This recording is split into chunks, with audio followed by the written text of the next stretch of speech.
Sistema de abastecimento. Resumo do capítulo 9 do livro Abastecimento de Água, de Milton Tomoyuki Tsuchiya.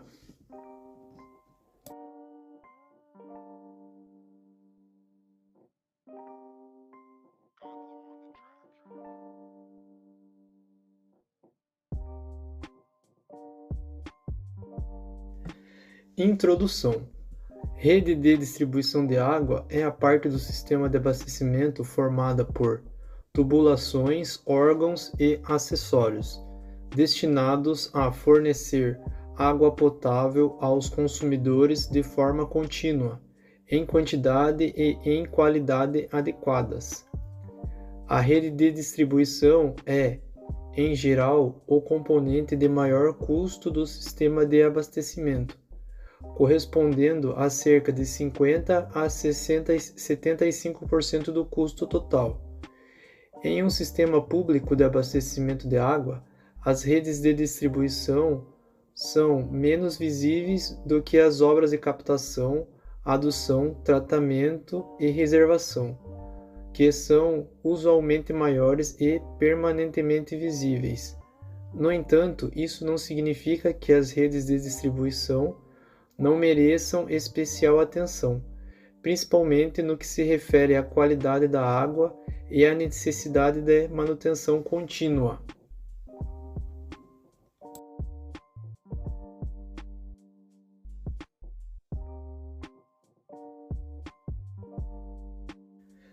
Tipos de rede. Uma rede de distribuição de água é normalmente constituída por dois tipos de canalizações. Principal, também denominada como conduto-tronco ou canalização mestra, são tubulações de maior diâmetro que têm por finalidade abastecer as canalizações secundárias. Secundária, conduzem a água até os pontos de consumo do sistema de abastecimento. De acordo com a disposição das canalizações, as redes podem ser classificadas em ramificada, malhada ou mista. Rede ramificada.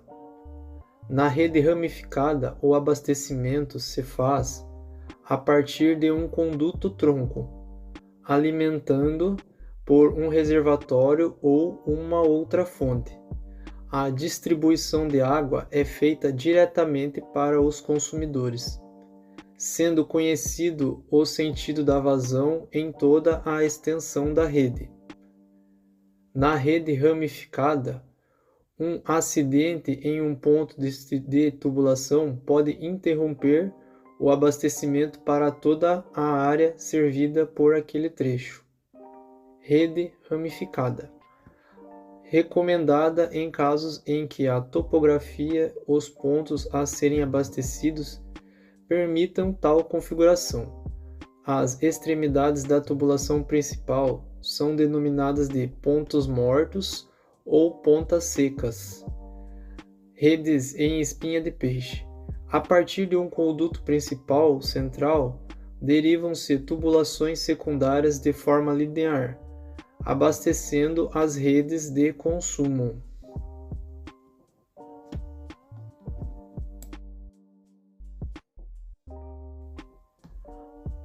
Aqui está um desenho do esquema de uma rede ramificada. As redes de distribuição de água, por serem componentes fundamentais do sistema de abastecimento, devem ser projetadas e mantidas com especial atenção, garantindo a qualidade e a quantidade de água fornecidas aos consumidores. Aqui está um exemplo esquemático de como funciona esse tipo de rede. Rede malhada. As redes malhadas são constituídas por tubulações que formam anéis, permitindo um controle mais precioso da pressão e melhoria na qualidade da distribuição. Esta configuração possibilita minimização da área afetada em casos de manutenção de rede, com o mínimo de interrupção no fornecimento, melhoria da eficiência na manutenção da rede, garantindo um fornecimento contínuo. Para o dimensionamento e traçado das tubulações em redes malhadas de blocos, recomenda-se então rede malhada em anéis. Ligações domiciliares devem ser executadas unicamente após a rede principal ter sido criteriosamente dimensionada, utilizando o método tradicional, sendo que a rede principal não distribui diretamente para as ligações domiciliares. Blocos. As tubulações são dimensionadas em função da modulação dos blocos de redes, formando blocos interligados à rede principal, com cerca de 3 a 5 km de extensão em cada bloco. Registros. O número de registros a serem manobrados deve ser minimizado para facilitar a operação. Rede malhada em blocos. Redes em blocos. A experiência no Japão mostra que redes em blocos alimentadas por 2 pontos facilitam a operação da rede, melhorando a qualidade da distribuição. Essa rede no Japão é um exemplo que tem no livro. Aqui a gente pode ter uma noção de como que é o esquema de rede malhada. Tem o reservatório, a rede principal, a rede secundária, os trechos e o anel que fala ali no textinho anterior. E tem também ali explicado quais são os nós. Rede mista. A rede mista combina características das redes malhadas e ramificadas, aproveitando os benefícios de ambos os sistemas para otimizar a distribuição de água. Recomendações para o traçado da rede. Conforme visto anteriormente, uma rede de distribuição é constituída por tubulações principais, que têm a função de abastecer as tubulações secundárias. É importante que o traçado das tubulações principais siga as recomendações. Alternativas de traçado.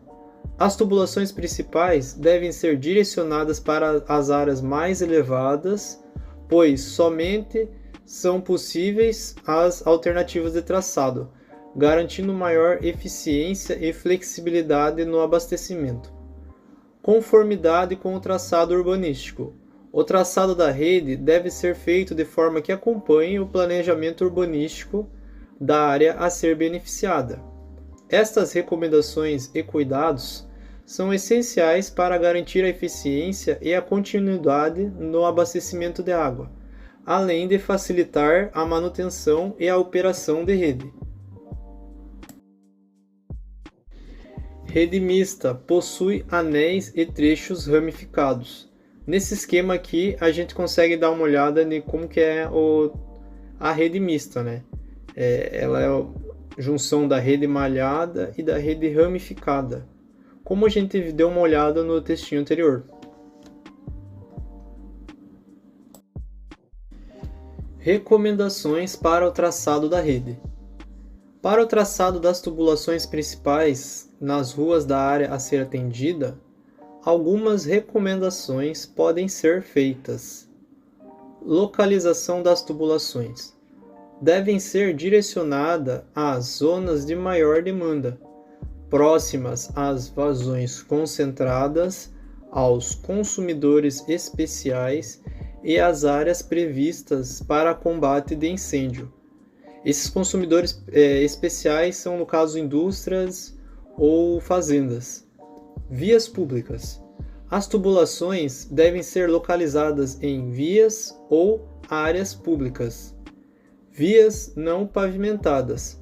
Deve-se dar preferência às vias não pavimentadas, onde o trânsito não seja tão intenso, onde não existam interferências significativas e onde as condições do solo sejam as melhores possíveis.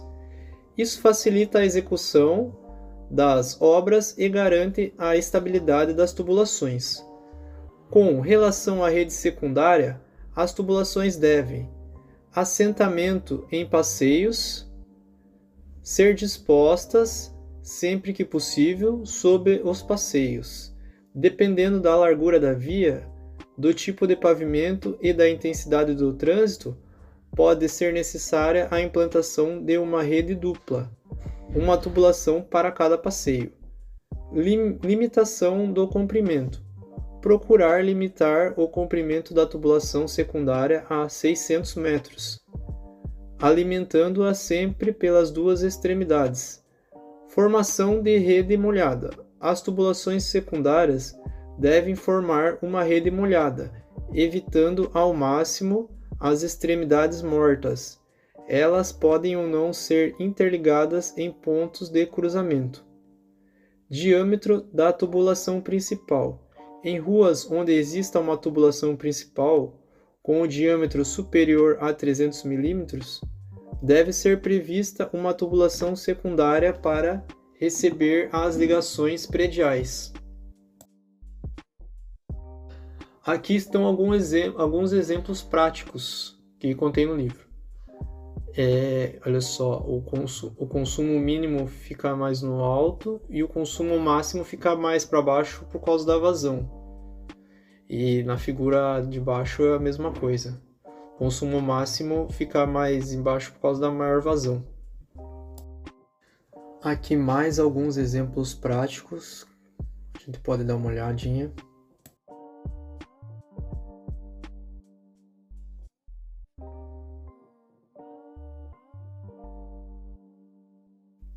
Dimensionamento de redes. A análise hidráulica é um processo iterativo que envolve definir limites de pressão e velocidade, escolher diâmetros de tubos com base em velocidades conhecidas, calcular pressões nos pontos de interesse e verificar se as condições impostas são atendidas. Utilizam-se a equação da continuidade e a equação de resistência para determinar as vazões e cotas piezométricas. Geralmente desprezam-se as cargas cinéticas e perdas de cargas localizadas. As perdas de carga distribuídas são calculadas utilizando a fórmula universal de Hazen-Williams e a fórmula universal, conforme a NBR 12218. Que também considera o envelhecimento dos materiais de tubulação.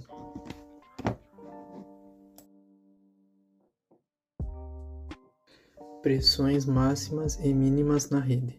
Para o dimensionamento de rede, são essenciais a pressão dinâmica mínima e a pressão estática máxima. A pressão mínima garante que a água alcance os reservatórios domiciliares, enquanto a máxima é determinada pela resistência das tubulações e controle das perdas de água. A norma NBR 12218 estabelece que a pressão estática máxima deve ser de 500 kPa e a pressão dinâmica mínima de 100 kPa.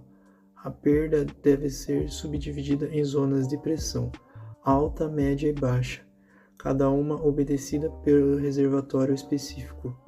Com um reservatório elevado, o booster para zonas altas e reservatórios apoiados ou válvulas redutoras para as zonas médias e baixas. Diâmetro mínimo. O diâmetro mínimo das redes de distribuição de água deve considerar as perdas de carga e as vazões disponíveis aos usuários. A norma NBR 12218 recomenda que o diâmetro mínimo de 50 mm para tubulações secundárias, mas não especifica para as tubulações principais. A antiga PNB 594 recomendava diâmetros mínimos de 150 mm para zonas comerciais e residenciais densas, 100 mm para núcleos urbanos com mais de 5.000 habitantes e 75 mm para núcleos com até 5.000 habitantes. A norma europeia também oferece recomendações, como a gente pode ver na tabela abaixo. Roteiro básico para a elaboração de projetos de rede de água e de distribuição de água. Para elaborar projetos de rede de distribuição de água, recomenda-se o seguinte roteiro: A. Delimitação da área. Inclui áreas de urbanização e de futura expansão. B. Estudo demográfico. Identifica áreas homogêneas para o tipo de ocupação e densidade demográfica. C. Concepção do sistema. Subdivide a área em zonas de pressão baixa, média ou alta e define setores de reservação, com interligações para emergências. D. Traçado de rede. Rede principal em ruas estratégicas, secundárias em todas as ruas, próximos aos locais com maior demanda, aproveitando passagens existentes de ruas com boas condições geotécnicas. E. Seleção dos pontos de concentração de vazões, distribuídos ao longo das redes principais, substituindo-as por vazões concentradas. F. Extensão dos trechos. G. Áreas de influência dos nós. H. Vazões específicas. I. Vazão nos trechos.